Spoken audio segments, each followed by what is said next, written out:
wish I knew. First, let's light some candles because you know what? It's not a girls' night unless we have some candles.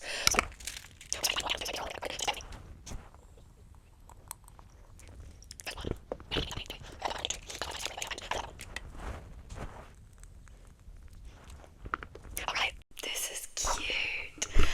I'm gonna get up some questions on like Pinterest. I've got this one up. This is by the creator posted questions about everything. So if everyone's got questions, I've got answers. Let's start. What is one lesson about happiness you've learned from experience? Oh, I should also mention, I'm going to be whispering because, like, my family's asleep, and I don't feel like waking people up today. Okay, one lesson about happiness is that, like,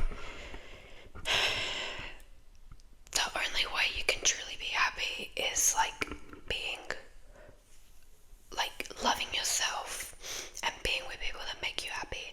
I'm just going to ignore my messages. So what I mean by that, right, is like when I was 14, 15 years old, I found myself in a friend group with a bunch of people that I wasn't happy with. They were not nice people, and I found myself in a very poor state. But I have one good friend, and she's still my friend to this day. Ellis, if you're watching this, that's you, by the way. And yeah, we were both in like a friend group that like we weren't happy with. And the people in that group, I'm sure they had great intentions, but they were afraid of like accountability and stuff. And there was a lot of drama between them, so we just decided we were both in a absolutely terrible state of our lives. So we were like, we have each other, we're just gonna. That took like so much, like that took like a toll on like the both of us, I could tell, because for like a period of time it was us two. We didn't have anyone else, like, yeah. And then I ended up finding, like, her and we ended up, like, rekindling some old friendships that just drifted apart due to, like, just not having similar classes or whatever. And then, like, now I am, like, so happy and I'm so grateful. So the one, like, key experience I could tell you about, like, happiness is that if you find the right people and you find the right crowd, you will go from being down in the dumps here to like up in the sky here. I have changed and grown so incredibly much, and obviously I'm not in my prime right now still. I've still got so much to learn about the world. I've still got so much to learn about like friendships, relationships. Like, I'm only in high school still, but I think finding someone or like a few people that love you for who you are is like the number one piece of advice I could give you in terms of happiness. What's something I've learned about myself in the past year? That you don't need to go out and look for love. And I wish someone had told me that.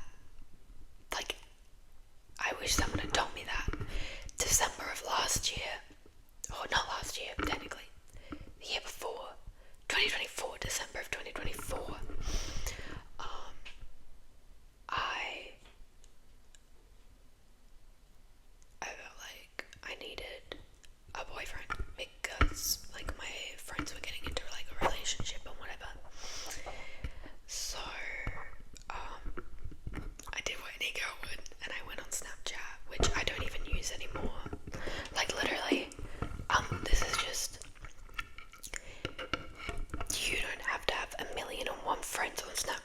social life. This is what my Snapchat looks like right now. I've got like my best friend pinned at the top, and then I have a snap from one of my friends, and then I have a group chat, and then what's that? Oh no, I have a phone call with a friend from 3 days ago, and then I have the group chat, then I have Team Snapchat, and then 10 weeks ago, like I don't use Snapchat anymore, but in the time, like at that time I did, and you end up just like, you're just not like, you're not finding people that like you have like a true connection with, and going out of your way to like find someone for like not a proper connection, just for like just to feel like you need to fit in, isn't gonna help you. I also want to mention there's literally no script for this video, so everything I say is probably a little bit cluttered and messy, but you know what? If I can help one person out there, I'm gonna take that opportunity. And then I ended up like giving up. I was like, because I had met this guy, and we were talking for about 6 months, I think it was. And then we ended up going out for a date. But he, like, I could just tell, like, yeah, he wasn't into it, and I felt like I wasn't truly into it either. But yeah, we went on a date, and then he ghosted me. Turns out, it was because he was speaking to like 10 other girls, and I asked him about that, and he was like, oh no, they're just like other people I know. But he was speaking to one of my mutuals, so one of my best friends, other friend from dance or whatever. And he found out that I found out. Ghosted me, flat out ghosted me. That's the kind of men you find when you go out your way to like look. When you put yourself out there, people tell you to put yourself out there. Don't do that. Because you're just gonna like attract the wrong audience. Now my current partner, he literally, I gave up on love, and then I removed everyone off Snapchat aside from like my friends, and then like I spent more time with friends instead of like looking for like a boyfriend. And then this is so weird, I was at the chemist looking for perfume. I actually have the perfume I bought the day I met him. It is the Sabrina Carpenter Sweet Tooth one, this one. I bought this the day I met him, and he had his little brother with him, and we were in line, right? And I could tell like he was struggling with his little brother, and I was like, oh, like he obviously wants to get out. So I was like, oh, don't worry, you can go first. And then I let him go first, and then I got my thing, and then he was like, I cannot let this opportunity go.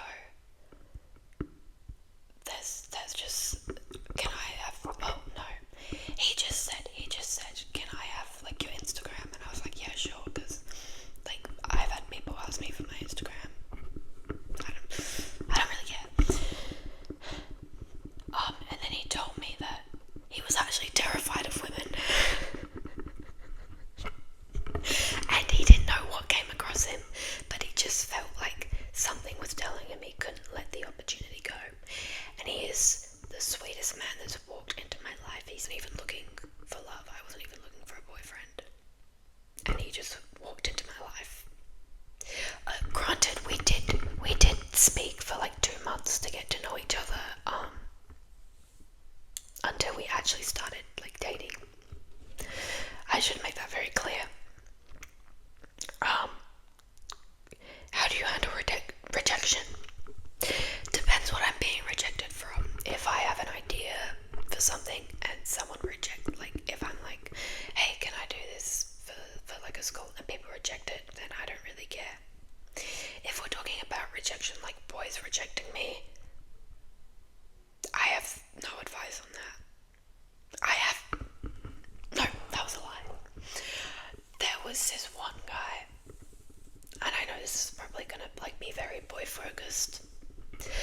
anyway, I'm gonna try not to. There was this one guy, and I was 13 at the time, so that's why I said yeah, because I still feel like this doesn't count, but it was like a massive thing.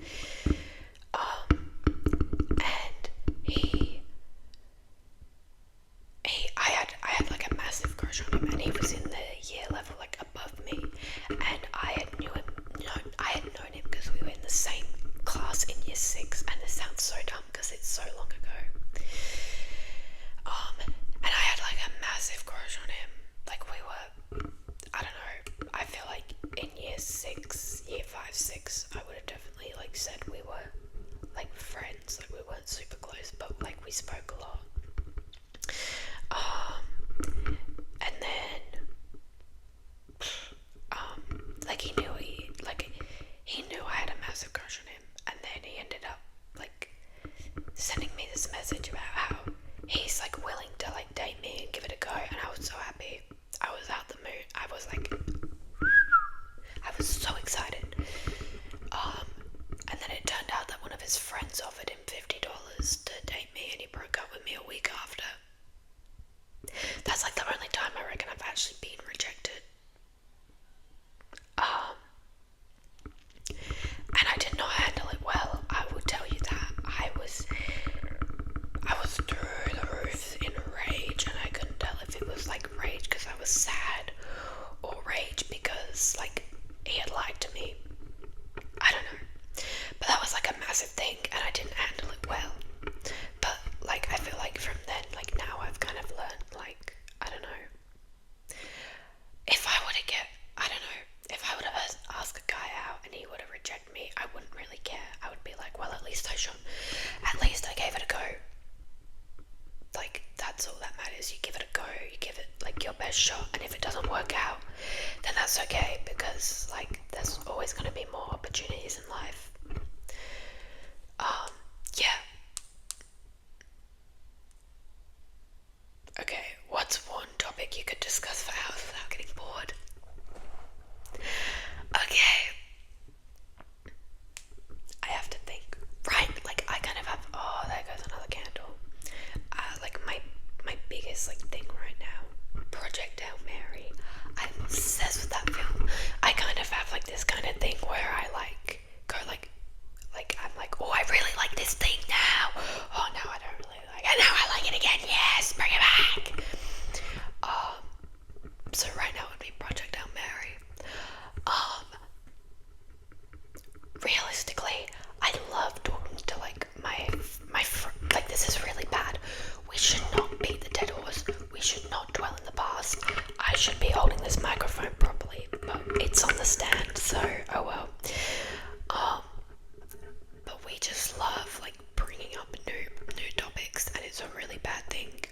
But it's, I don't know. We talk about it and we know we shouldn't, but we still do. Another topic that I could talk about for hours is the Bible. Not to sound like some like crazy Christian girl or whatever. And if you are not like Christian and you're still watching my videos, of course, like I still accept you and stuff. But like talking about the Bible and like how people found God, or like praying with people, is like also like a very big thing for me. Like I love talking about that, or like people's interpretations on like a lot of like Bible verses or like Bible stories or things, and when people like connect that to their own life, especially people like I don't know very well, like that I can do for hours as well. Like I love that. It's like a really like connecting experience.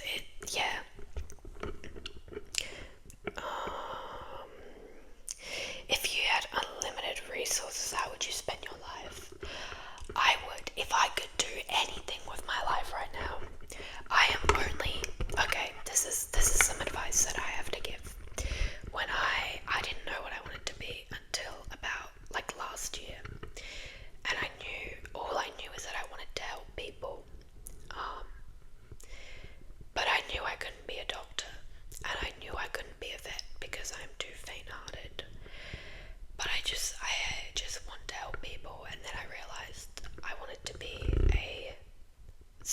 psychologist, because my psychologist, or like not even like just a psychologist, psychiatrist, like school counselor, my dream job, if I could do anything with my life and I could get my dream job, I would love to be an art psychologist, specifically an art psychologist that works with like teenagers or children or young adults. That's like my dream job, because I want to be a psychologist, but I want to be an artist. But being an artist is a very tough field to get into, especially like I live in Australia, and like being like a big artist is kind of hard in Australia. And I kind of just want something more stable with my life. Being an art psychologist is like my dream job. I know I've said it, but that's what I would do. I would also probably travel the world. I really want to travel the world. I want to like see things. I want to like see big like landscapes and stuff. Like big massive mountains. That's what I would do if I could do whatever I wanted in my life. And that is my plan. That's like what I want to do with my life right now. But yeah. What's one thing that always brings you comfort? My teddy bear. Oh, let me get him.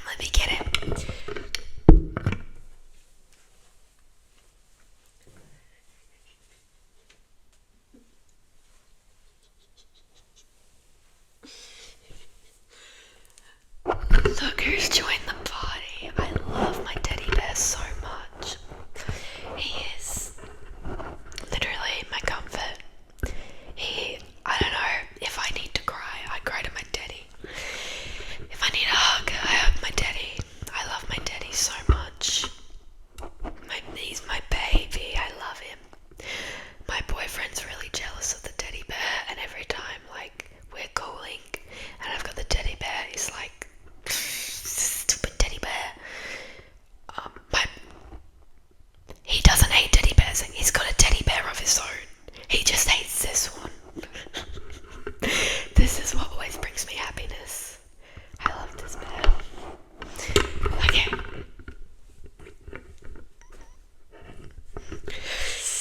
Who are your best friends? And are the friends you see most regularly? My best friends, Marta, Addison, Ellis. They are my three bestest friends. I probably see Ellis the most regularly. Ellis has been my best friend since like literally little. And like I said, she has been there for me through everything, every single thing I've been through. She has been there, and I have tried to be there every single thing that she's been through too. Like, she's my bestest friend. And then Marta and Addison are like also like my best friends, like my close friends. They're like, they're like my girls, you know. Like, they're like the first people I like go to tell anything. I'm always like hanging out with Marta.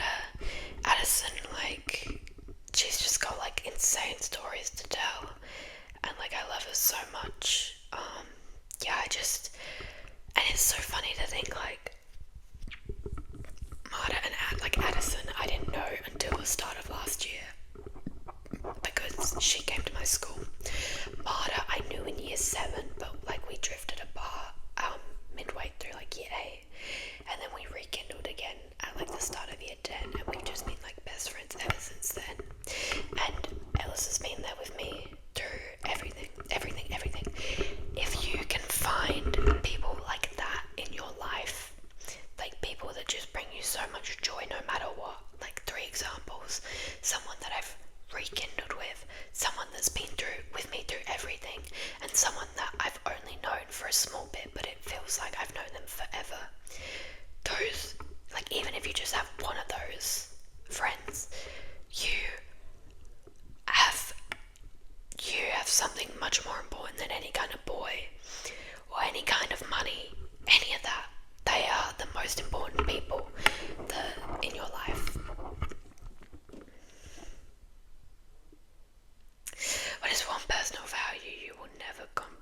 goes on in a relationship. Loyalty. Do not forgive a man if he cheats. Okay, one thing I believe in is you need to. I did this when I was like 15, okay? I did this really late. I should have done this earlier in life. I researched into and I taught myself a bunch of different morals and things, and then I picked the ones that meant the most to me, and you stick with them. You do not give up on your morals. My morals, loyalty, faithfulness, kindness, they are the three like most important things in my life. Loyalty is not only like not cheating on a partner. Loyalty is like if a friend tells you something and goes, can you please like not tell anyone about this? You don't go blab that to everyone else. That is being a loyal friend. Loyalty like in a friendship is like you've agreed to do something with someone, but someone else asks you to do something. You say, no, I've made plans with such and such friend. Loyalty is always being there for your friend, no matter what she's going through, or he. Sorry, I'm speaking like girl terms here, but like your best friend might be, I don't know, really interested in a guy, and you feel like you've been tossed aside. You still stick with her. Still stick with her. I have been on both ends of that. I have been a receiver of being ignored because someone got a man, and I have ignored people because I got a man. And I regret that deeply, and I regret all the friendships that I lost during that phase in my life. And the people that were faithful, not faithful, were loyal and forgave me for doing that. Sweetest people ever. And they made me feel the best. So I want to repay that feeling to other people around me. And then faithfulness is like always kind of like believing in like yourself, or like my religion. I'm very faithful to my God. I'm like faithful to my friends. I believe in them. Like even if they go, even if like my friend goes, I really want to do this, I'm still gonna I'm gonna say, yeah, I'm gonna hype you up. I'm gonna have faith in you. Like I know you can do this. I'm gonna help you do this, even if I think it's unrealistic, because them having the idea and wanting to do it is all that is important. And then kindness, self-explanatory. Just treat everyone with kindness. Don't be racist. Don't be homophobic. Don't be transphobic. Don't like hate on people for being cringy. If you don't like something on the internet, just scroll past it. Like you don't. If it doesn't affect you personally, don't. Just don't. That's my advice. Do you believe in second chances? Yeah, I do. I think I will give everyone a second chance, but if someone does the same thing over and over again, get out. If I will always try my best, if I've drifted apart with a friend or a friend has drifted away from me, I will still, unless there's a really good reason to not give someone a second chance. But yeah, I don't have much to say about that one. What motivates you to keep going on tough days? I'm bringing religion into a lot of this, but God is my biggest motivator. But speaking more broadly from God, the fact that I've found myself through so many bad battles with my mental health, which I can get into in another video maybe, depending on how comfortable I feel about it. But the fact that I've been through all of that and I've gone through so much, that's what motivates me to keep on going. The fact that I've survived, and I'm still here, alive, and I'm healthy. I'm healthier than what I used to be. The fact that I had like got over like my eating disorder and like my addiction, all that stuff. That's what motivates me to keep going, because I've made it this far. I can get through anything. I can get through anything. Last question. I've already answered that one. So, number 10 was my last question. 10's like a good number. This is 30 minutes long, so I'm gonna try and edit this. But if you've made it this far, thank you so much for watching. I really appreciate you being here. If you have any questions for me or any video ideas, feel free to like leave them down in the comments below. Look, I'll pull up the comments for you right now. Yeah. Please subscribe, because I really want to make more of this like talking content as well as still like my blogspot content, because I'm still very passionate about that. But like I kind of just want to have those days where I can just sit and talk to the world, get my voice out. Thank you so much for watching. Have an amazing, wonderful day. Let's blow out these candles, shall we?